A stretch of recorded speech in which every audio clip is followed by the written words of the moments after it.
Yesterday we discussed about the different characters in plants and differences between dicots and monocots. Today we learn or we'll observe some insects also. Okay, so external characters in insects we are going to observe. So you have seen mosquito, grasshopper, then housefly, beetles, spiders, so different ants, so different kinds of ants.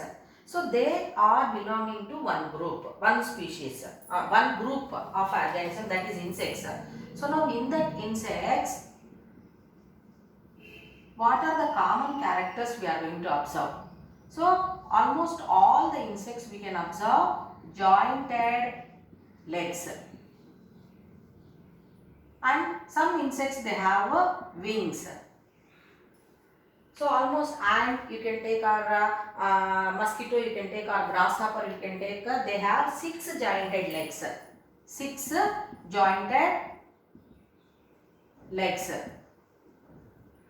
And spider if you take, it is having 8 jointed legs. And butterfly you can take, or mosquito you can take, or any other insect if we observe, they have wings. Whereas some other insects they do not have wings.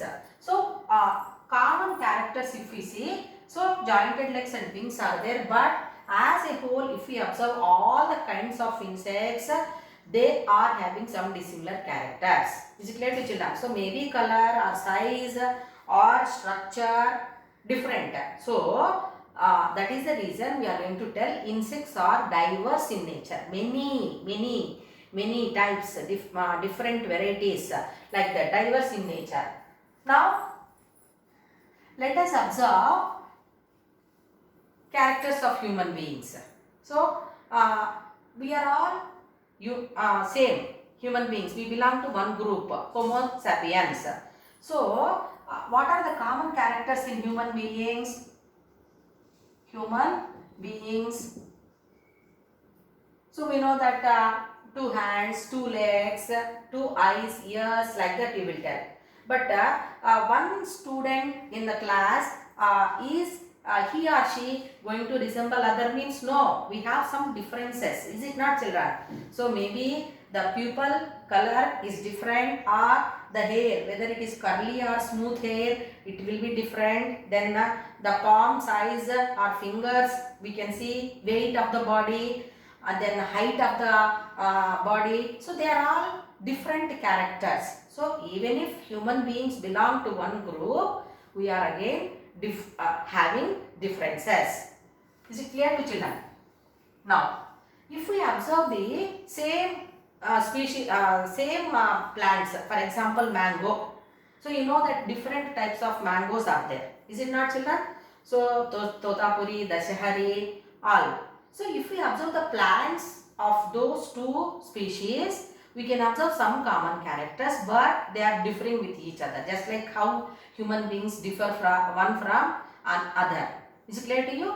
So like that there are some differences. So that differences where we are observing in the same group of organisms, those are called as variations.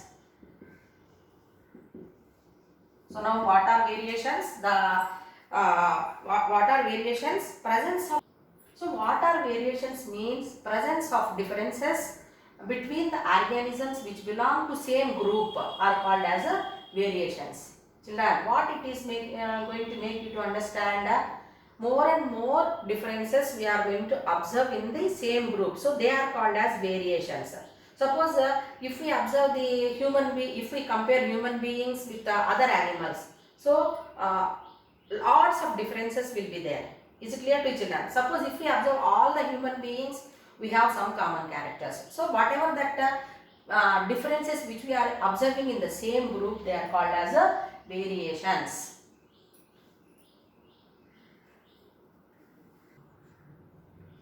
The grouping of organisms over a population for a long period of time. So we are going to group the organisms. Just now I said insects in one group, humans in one group, primates in one group, plants in one group, monocots again in one group, dicots in another group, like that. So that one, that science, we call it as a classification. What is meant by classification? Grouping of organisms observing similar characters and dissimilar characters. So that one we call it as a classification. So it is a systematic study. Systematic study. Classification is a systematic study, and it is going to make us very much clear to understand about the organisms, how the variations are carried forward from primitive organisms to the present organisms and how they are useful. All that we are going to learn in a systematic study. That one we call it as a classification, which is technically called as a taxonomy. So taxonomy is the scientific study of classifying organisms.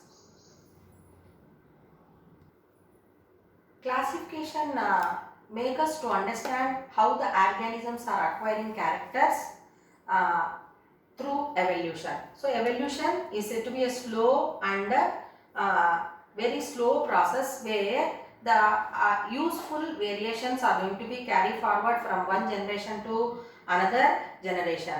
So this all information was given by Charles Darwin.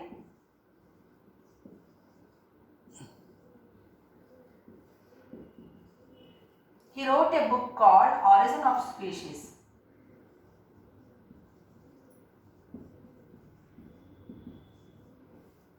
So in this Origin of Species book, which is written by Charles Darwin, he explained about the organisms, how they are classified on the basis of similar characters to more and more similar characters, and from primitive to the present organisms.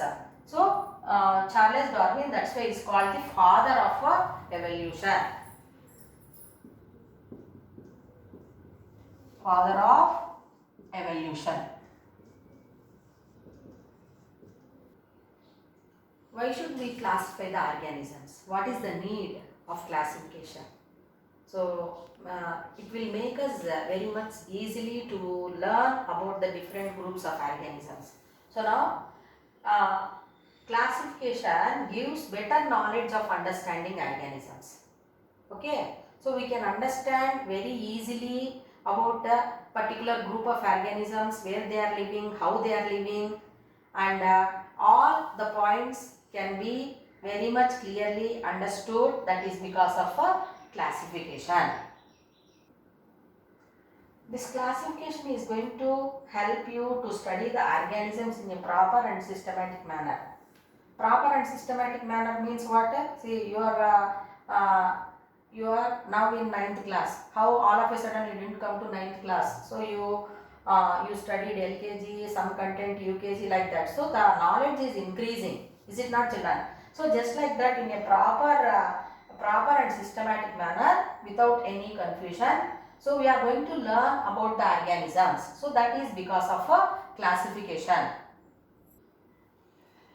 Classification helps to make comparison in an easier way. So comparing of organisms belong to same group, it will be very easy. Like monocots, all monocots we can compare. Suppose if we mix all the varieties of organisms, and if I ask compare all of them, means it will be difficult for you. So classification is going to make you to help comparison of organisms in a easier way. So we can identify the characters and we can easily compare them.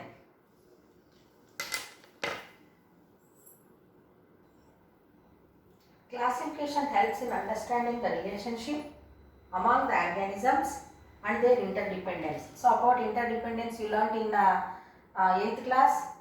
Interdependency of organisms one on another for food. Is it not, children? In food web you learned. So when we classify the organisms, so we know that lion, tiger, they are carnivorous animals, and deers are herbivorous animals, are food for carnivorous animals, and herbivorous animals are going to eat grass, plant products they are going to eat. So that interdependency will be understood easily because of classifying the organisms.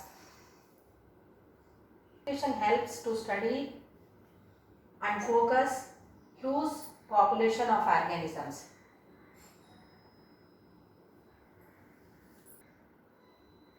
Classification gives an idea of evolution. It means how the organisms have evolved in the nature. So start from primitive organisms to present organisms. That is amoeba to human beings you can take. So that is about need for a classification.